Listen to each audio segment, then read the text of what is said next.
Hello. Please join me as I share some insights that my younger selves hadn't been able to see.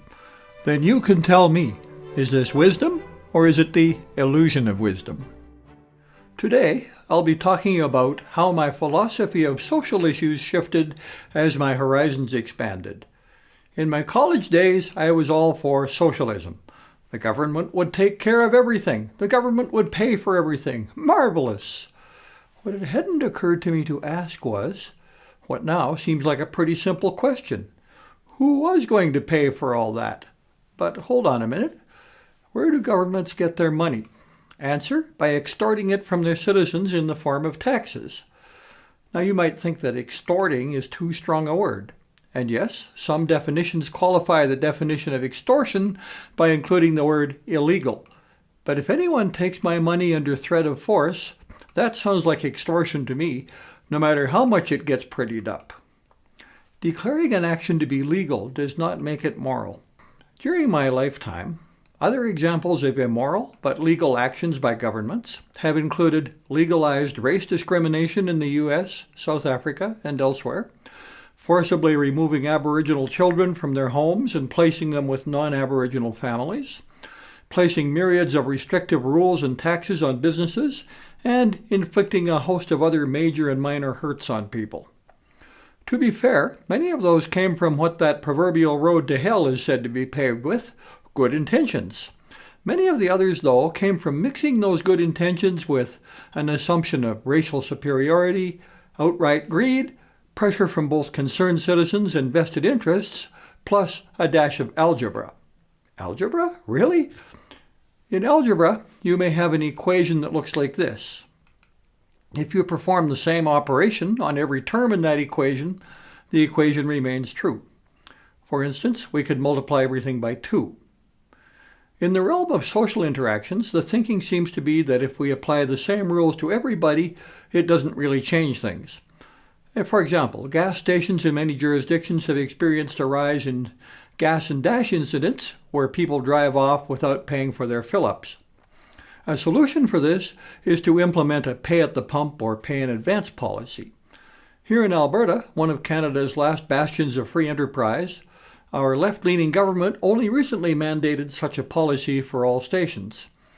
In this case, business owners were afraid that if they implemented such a policy at their stations and a competitor didn't, the extra convenience would give the competitor an advantage. So, make it mandatory for everyone, and no one has that advantage.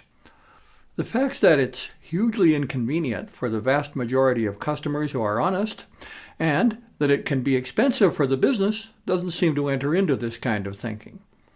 I mentioned left-leaning. An immigrant friend told me recently that she really didn't understand what that meant. I suspect that she's not the only one, and that young people in particular may find confusing terms such as left-wing, right-wing, etc. Here's my understanding. Somewhat left of center is called small l liberalism. Further left of center is called socialism. Both philosophies believe that governments should have control over everyday life, and particularly over business, but tend to be relatively lenient, liberal if you will, toward those who defy social norms. Although the distance leftward varies with the party and the time, examples of this are the Liberals and NDP here in Canada and the Democrats in the US. All the way to the left, with governments in total control, is called communism. Moving toward the rightward end of the spectrum are small c conservatives. They believe that individuals creating and operating businesses are the engines of their economies and tend to advocate lower tax rates and less red tape. At the same time, conservatives are strong advocates of the rule of law and tend toward harsher punishments, particularly for those perceived to have violated social norms such as smoking pot or being gay. Various degrees of conservatism can be found in the various conservative parties here in Canada. In the US, it's the Republicans who most often fit that mold. Extreme examples of right-wing philosophy are white supremacist groups and outright dictatorships. My take on all this is that liberals and socialists will take away your economic freedoms, while conservatives will take away your social freedoms. That's a real Hobson's choice, and why I tend to identify most closely, but not completely, with the libertarians. Somewhat ironic in all this is that the two opposite ends of the spectrum come out looking much the same. Whether it's a communist society or a dictatorship, citizens end up having little control over their lives. There's much more to be said about all of this, but I thought it was important to lay the groundwork first. Before I wrap up this episode, though, one more thought. I'm sure that many of you had been afraid to ask that question about what are left and right, because it seemed that everyone but you already knew the answer. Hey, if you don't know, you don't know. No shame in that.